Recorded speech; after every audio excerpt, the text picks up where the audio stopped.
Bonjour Virgo and welcome back to my channel. My name is Claude and today I'm going to be doing your Chakra Tarot Reading to look at if there are anything actually blocking your manifestation. So I hope you are all doing well. Now please do bear in mind that those are general readings, they will not resonate with everybody. So take what resonates and just drop the rest. If you'd like a more comprehensive picture, you may want to check out your Moon, Venus and Rising signs. Now, what do my Virgo querents need to be aware of, please? What's blocking them?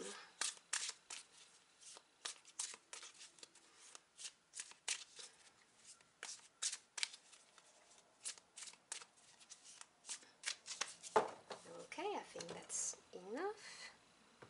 Let's see what we have. So we begin your reading with the Nine of Coins in your root chakra. For your sacral chakra, we have the Six of Wands. Your solar plexus, the Eight of Cups. Your heart chakra, you have the Hermit. It's a major arcana energy. And obviously an energy you know really well. Your throat chakra, you have the Five of Coins. Third eye chakra, the Two of Wands. Oh, I got two, I'm sorry. Well, do you know what? I'll take two because I flipped them both, so you'll have to. And for your crown chakra, you have the Four of Swords and a major arcana, the World. So I'll give you the two there because I don't believe in coincidences. So your root chakra is the energy center where your survival instincts are stored. This is how safe you feel in your world, also how you attract prosperity and abundance towards yourself. And you have the beautiful energy of the Nine of Coins. Now, I really like to see coins energy in the root chakra because the coins represents the physical realm. So your home life, your work life, your job, your career, courses that you may go on to develop yourself, financial assets, your house, your flat.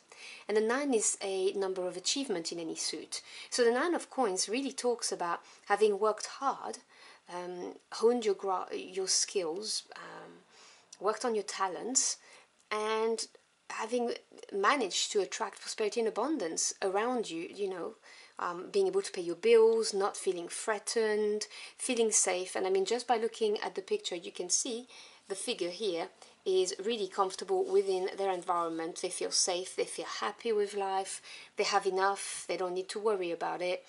So this is a beautiful energy to have right here.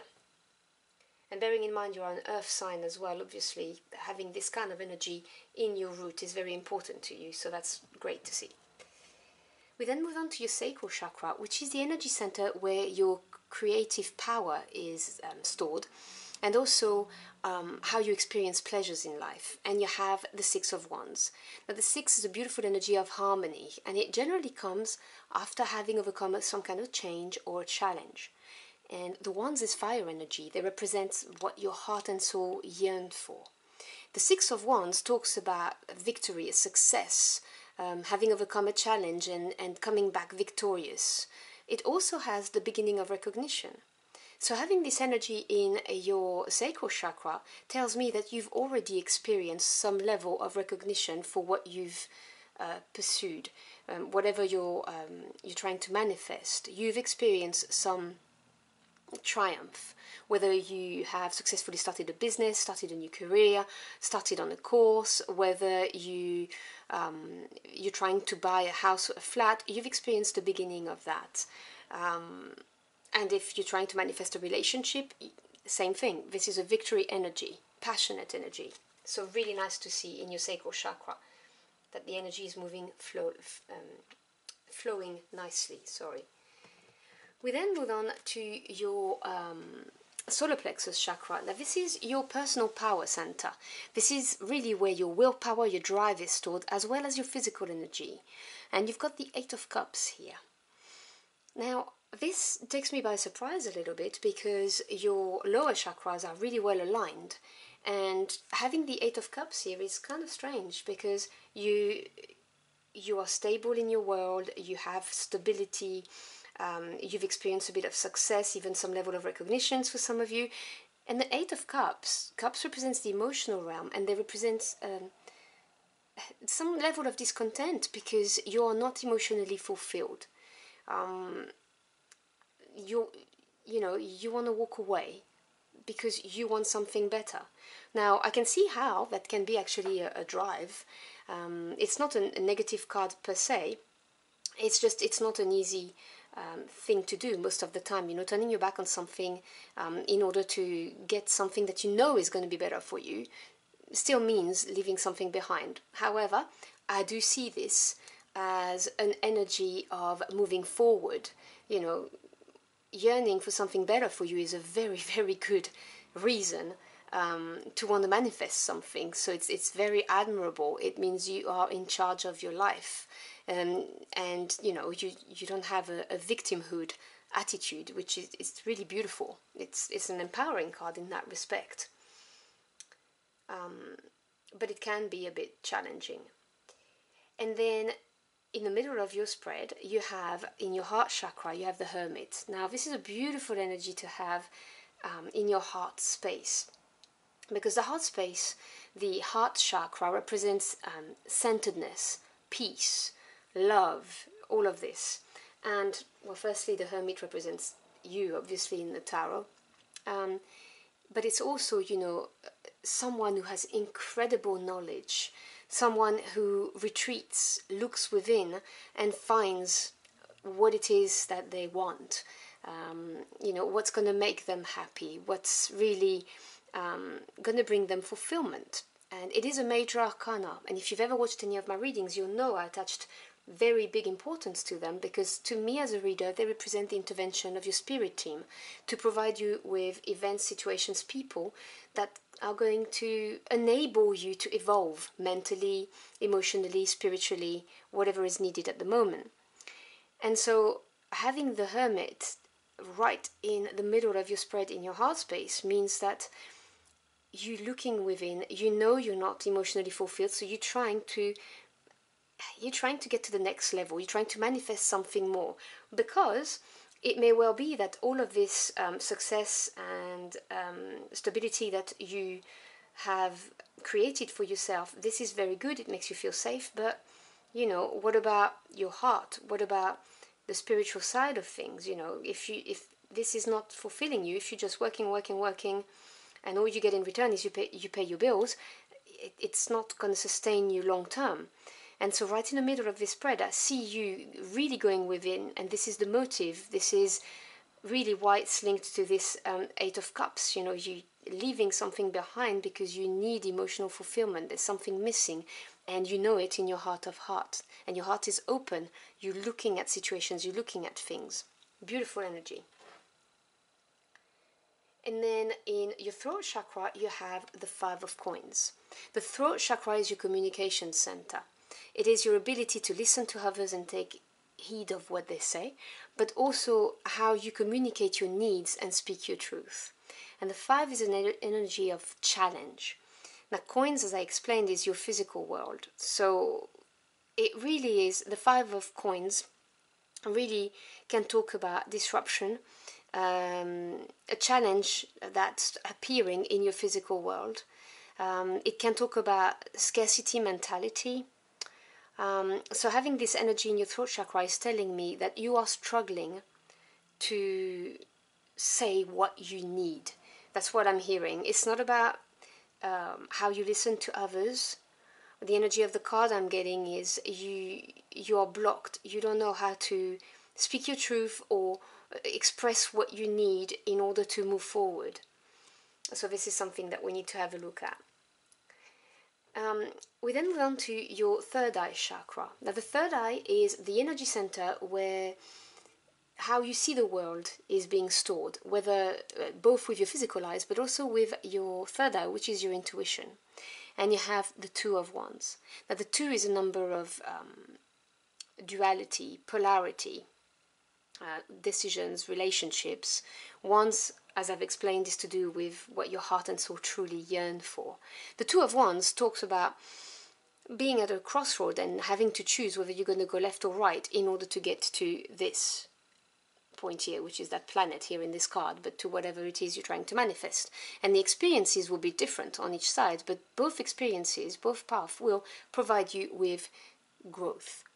Now, having this kind of card in your third eye chakra is telling me that you may be getting different messages from your physical eyes and your intuition, and you're trying to wonder which one you need to follow in order to get to your manifestation. So there is, I'm getting an energy of distrust with your intuition. You know, when people say trust your gut, you may not be trusting your gut right now, and you may be slightly confused because your intuition is telling you something, and the facts or what you see do not match. So for instance, it could well be that you have everything that you could possibly want, you know, in the physical world, in the sense that, I don't mean you're rich, that's not what I mean, but you know, you've got your home, you have money to pay your bills, you have hobbies, you can go shopping if you want to, you don't have problems paying your bills, and people, you know, would look at you with envy, and probably some do. But you are not, your intuition is telling you, I'm not fulfilled, this is not good enough for me. But if you were to walk away from your job, people would say, are you crazy? You've got it all. It's that kind of indecision, that kind of haze. There's like a veil on your third eye, and so you need to look at this chakra as well.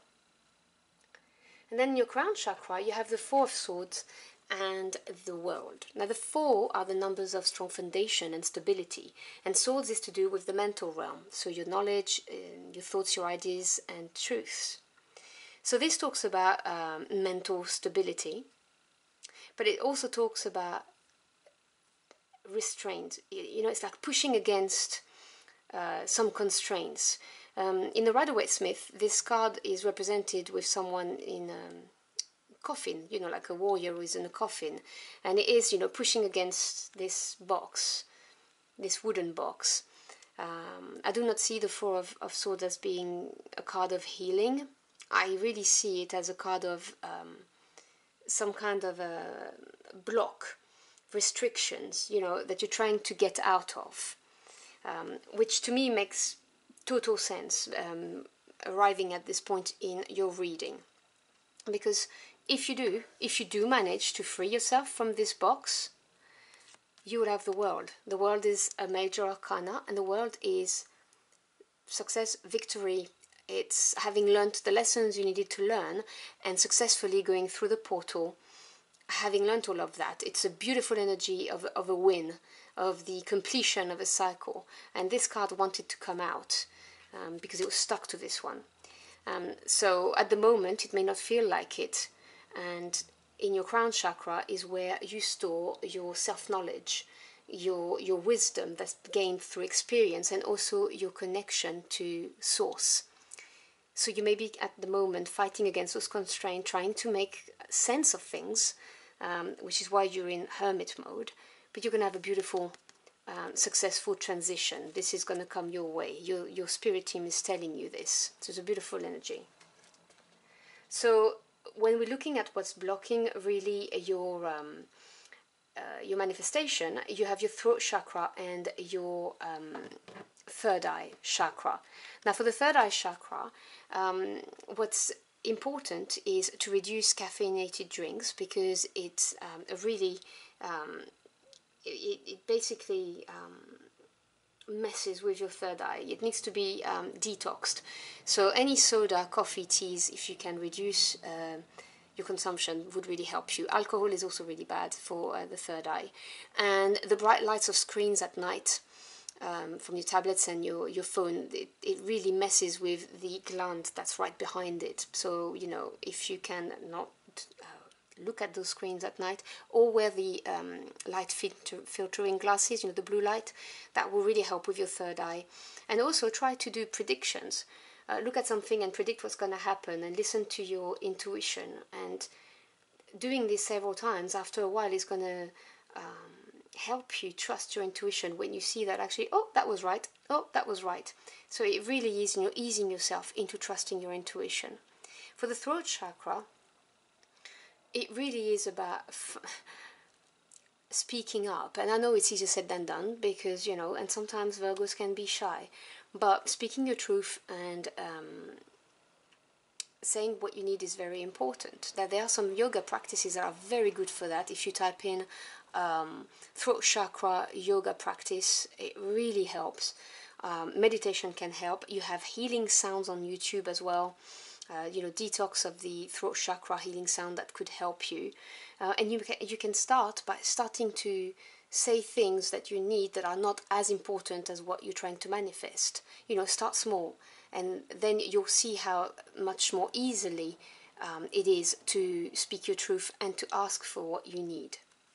Now, these are just recommendations, things that I have used on myself and have worked for me. That's why I'm mentioning them. So I'm going to pull out 3 crystal cards for you, and I'm going to give you a moment to choose the one you are the most drawn to. Oh, okay, well, I've got 2 that jumped, so I'll take those.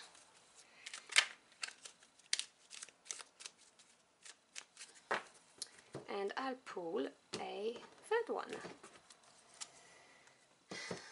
So you've got this one, and this one.